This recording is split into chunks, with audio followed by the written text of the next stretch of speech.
வணக்கம். Cine cine mini mini. நடிகை சுகன்யா பாரதி ராஜாவால் புதுநல்லூர் புதுநாத்து திரைப்படத்தில் கதாநாயகியாக அறிமுகப்படுத்தப்பட்டு எந்த அளவிற்கு பெயரையும் புகழையும் பெற்றார் அப்படிலாம் தெரியும். அதுக்கு பிறகு தொடர்ந்து சின்ன கவுண்டர் திரைப்படத்தெல்லாம் அவர் நடித்து எந்த அளவிற்கு மக்களுடைய உள்ளங்களில் ஆழமான இடத்தை பிடித்தார் அப்படின்லாம் தெரியும். எந்த அளவிற்கு திறமை வாய்ந்த நடிகைகளில் சுகன்யாவும் ஒருவர் அப்படின்ற அளவுக்கு திரைப்பட ரசிகர்களால் கொண்டாடப்பட்டார் அப்படின்றதெல்லாம் நமக்கு தெரியும் இல்லையா? அந்த சுகன்யா மனசுக்குள்ளே நினச்சது எப்படி பாரதி ராஜா புதுநல்லூர் புதுநாத்து திரைப்படத்தில் நடிக்க வைத்தாரோ அதே போல் கே பாலச்சந்தர் இயக்கத்திலும் நாம் நடிக்க வேண்டும் அப்படின்ற மாதிரி மனசுக்குள்ளே ஆசைப்பட்டாங்க. பாரதி ராஜா படத்தில் நடித்தது மாதிரியே பாலச்சந்தர் சார் படத்துலையும் நடிக்கணும் அப்படின்ற மாதிரி அந்த ஆசை சுகன்யாவுக்கு இருந்தது அப்படின்னு. ஆனால் பாலச்சந்தர் சார் ஆக்சுவலாக சுகன்யாவை கதாநாயகியாக வச்சு படத்தை பண்ணணும் அப்படின்ற மாதிரி மனசுக்குள்ளே நினச்சார். ஆனால் அவர் நினச்ச காரியம் செயல் வடிவத்திற்கு கொண்டு வருவதில் பிரச்சனை இருந்தது. அதனால் சுகன்யாவை கதாநாயகியாக படத்தில் போட்டு அவரால் கொண்டு வர முடியல. ஒரு குறிப்பிட்ட காலத்திற்கு பிறகு தான் இயக்கக்கூடிய திரைப்படத்தில் சுகன்யாவினுடைய குரல் இருக்கல, வாய்ஸ், அதை டப்பிங்க்கு யூஸ் பண்ணி அப்படின்ற மாதிரி மனசுக்குள்ளே நினச்சார். அந்த காரியமும் நடக்கலை. ஆனால் சுகன்யா ஆசைப்பட்ட அந்த பாலச்சந்தர் இயக்கத்தில் நடிக்க வேண்டும் அப்படின்ற அந்த ஆசை இருக்கு இல்லையா, அது வேறு வகையில் நிறைவேறியது. அது என்ன அப்படின்னா, பாலச்சந்தர் இயக்கிய 2 மெகா தொடர்கள், நெடுந்தொடர்கள் அப்படின்னு இருக்கு இல்லையா, 2 தொடர்களில் சுகன்யா கதாநாயகியாக நடித்தார். அது திரைப்படத்தில் நடிக்கக்கூடிய வாய்ப்பு கிடைக்கல. ஆனால் பாலச்சந்தர் இயக்கிய 2 தொலைக்காட்சி தொடர்களில் சுகன்யா கதாநாயகியாக நடிக்க வாய்ப்பு கிடைத்தது. அந்த 2 தொடர்கள் அப்படின்னு மரபு கவிதைகள் அப்படின்னு பாலச்சந்தர் சார் டைரக்ட் பண்ண ஒரு நெடுந்தொடர்.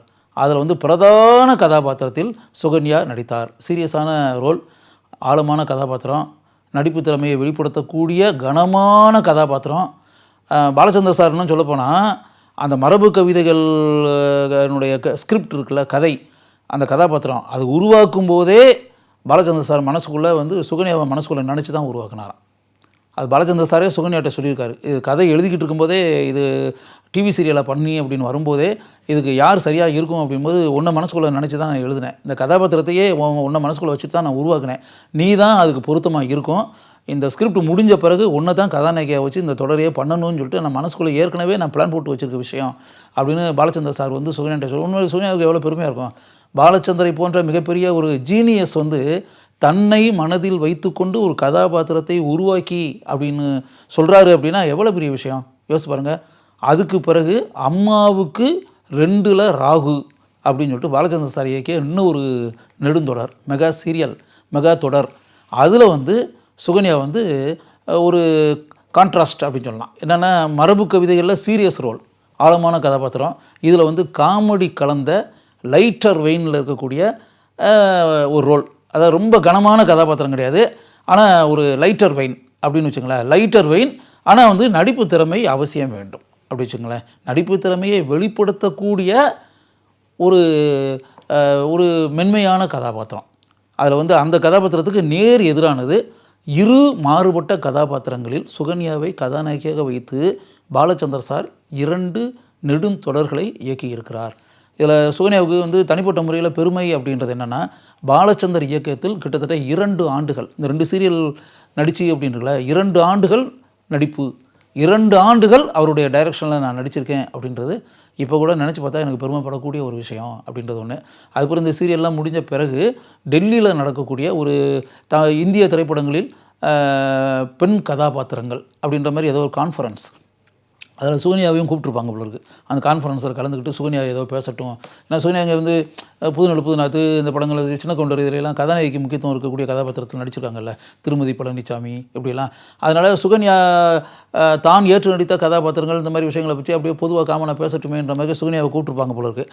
அப்போ சுகன்யா இதை பாலச்சந்தர் சார்கிட்ட சொல்லும்போது பாலச்சந்தர் சார் சொன்னாராம், நான் பெண் கதாபாத்திரங்களை வச்சு எவ்வளோ படத்தை நான் இயக்கியிருக்கிறேன். அப்படி இருக்கிறதுனால நான் இயக்கிய திரைப்படங்கள்லேருந்து சில புகைப்படங்கள்லாம் உனக்கு நான் தரேன், அதை உனக்கு கொடுக்க சொல்கிறேன்.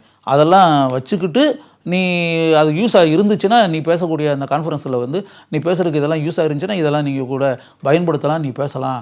நான் உடனே அந்த புகைப்படங்கள்லாம் உனக்கு கிடைக்கிறதுக்கு நான் ஏற்பாடு பண்ணுறேன்னு சொல்லிட்டு பாலச்சந்தர் சார் அந்த காரியத்தை உடனடியாக சுகன்யாவுக்கு அந்த புகைப்படங்கள்லாம் கிடைக்கிறதுக்கு ஏற்பாடு பண்ணியிருக்காரு. இது ஒன்று.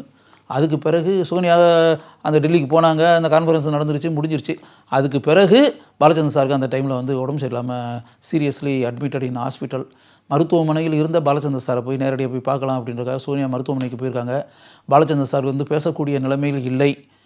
ஆனால் ஒரு நேரடியாக சுகன்யா போன பிறகு நம்ம சாதாரணமாக ஃப்ளைட்டு நீ போன ட்ராவல் எப்படி இருந்துச்சு, போன இது பயணம் எப்படின்ற மாதிரி கேட்போம்ல, அதை சைகையில் காமிச்சிருக்காரு. ஃப்ளைட்டை காமிச்சு அப்படியே அப்படின்னு அது போன விஷயம் எப்படி ஆச்சு, நல்லா முடிஞ்சான்ற மாதிரி, நல்லா முடிஞ்சுன்ற மாதிரி இவங்க தான் சொல்லியிருக்காங்க. சொன்ன பிறகு அதுக்கு பிறகு சரி அவர் உடல் நலம் பெற்று வரட்டும், வந்த பிறகு நம்ம பார்க்கலாம் அப்படின்ற மாதிரி சொல்லிட்டு நான் ஒரு 5 நாள் கழித்து நான் மறுபடியும் வரேன்ற மாதிரி ஏதோ சோனியா சொல்லியிருக்காங்க.